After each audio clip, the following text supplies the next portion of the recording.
This is Patrick Henry's Liberty or Death speech. The following speech was delivered by Patrick Henry to the Second Virginia Convention, a convention to decide whether Virginia should join the colonies in declaring war on Great Britain.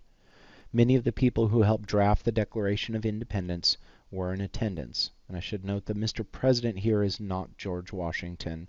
That would have been the president of the Virginia Convention, whose name I do not recall at the moment. The speech was given in St. John's Church, Richmond, Virginia, March 23, 1775. Mr. President, no man thinks more highly than I do of the patriotism, as well as abilities, of the very worthy gentlemen who have just addressed the House.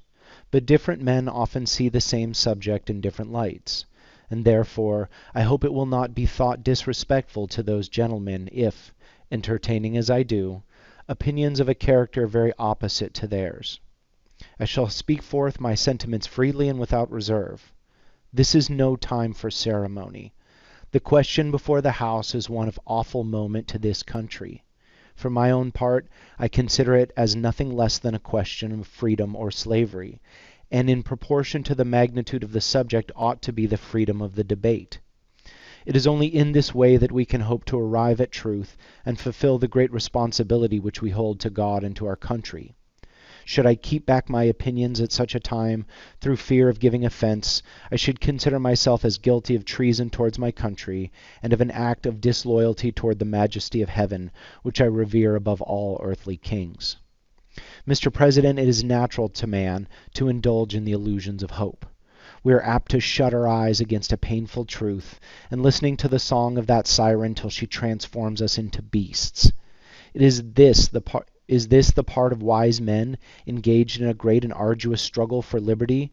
Are we disposed to be of the number of those who, having eyes, see not, and having ears, hear not, the things which so dearly concern their temporal salvation? For my part, whatever anguish of spirit it may cost, I am willing to know the whole truth, to know the worst, and to provide for it.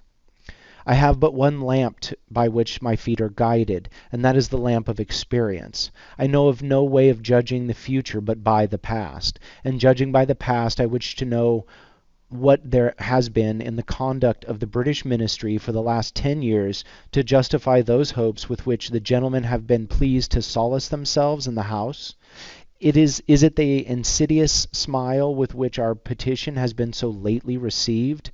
Trust it not, sir. It will soon prove a snare to your feet. Suffer not yourselves to be betrayed with a kiss. Ask yourselves how this gracious reception of our petition comports with these warlike preparations which cover our waters and darken our land. Are fleets and armies necessary to a work of love and reconciliation? Have we shown ourselves so unwilling to be reconciled that force must be called to win back our love? Let us not deceive ourselves, sir. These are the implements of war and subjugation, the last arguments to which kings resort. I ask, gentlemen, what means this martial array, if its purpose be not to force us to submission? Can gentlemen assign any other possible motive for it? Has Great Britain any enemy in this quarter of the world to call for all this accumulation of navies and armies? No, sir, she has none. They are meant for us. They can be meant for no other. They are sent over to bind and rivet upon us those chains which the British ministry have been so long in forging. And what have we to oppose them? Shall we try argument? Sir, we have been trying that for the last 10 years. Have we anything new to offer upon the subject? Nothing. We have held the subject up in every light of which it is capable, but it has all been in vain. Shall we resort to entreaty and humble supplication? What terms shall we find which have not already been exhausted? Let us not, I beseech you, sir, deceive ourselves. Sir, we have done everything that could be done to avert the storm which is now coming on. We have petitioned, we have remonstrated, we have supplicated, we have prostrated ourselves before the throne, and have implored its interposition to arrest the tyrannical hands of the ministry and Parliament. Our petitions have been slighted, our remonstrances have produced additional violence and insult, our supplications have been disregarded, and we have been spurned with contempt from the foot of the throne. In vain after these things may we indulge the fond hope of peace and reconciliation. There is no longer any room for hope.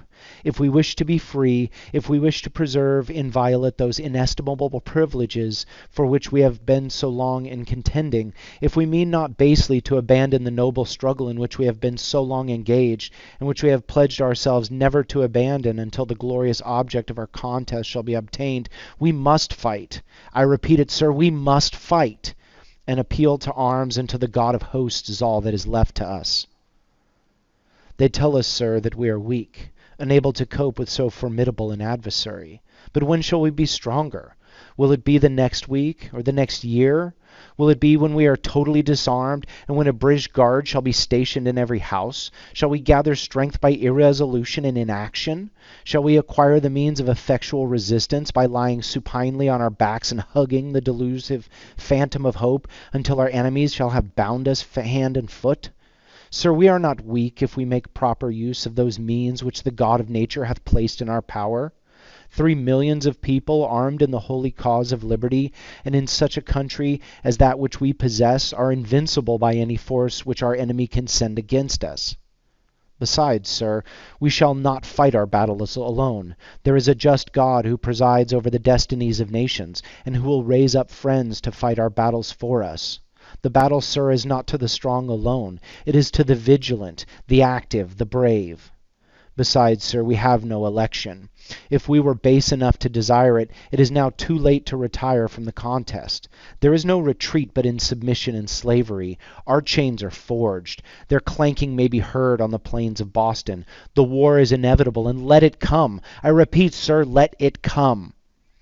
It is in vain, sir, to extenuate the matter. Gentlemen may cry peace, peace, but there is no peace. The war is actually begun. The next gale that sweeps from the north will bring to our ears the clash of resounding arms. Our brethren are already in the field. Why stand we here idle? What is it that gentlemen wish? What would they have? Is life so dear or peace so sweet as to be purchased at the price of chains and slavery? Forbid it, Almighty God. I know not what course others may take, but as for me, give me liberty or give me death.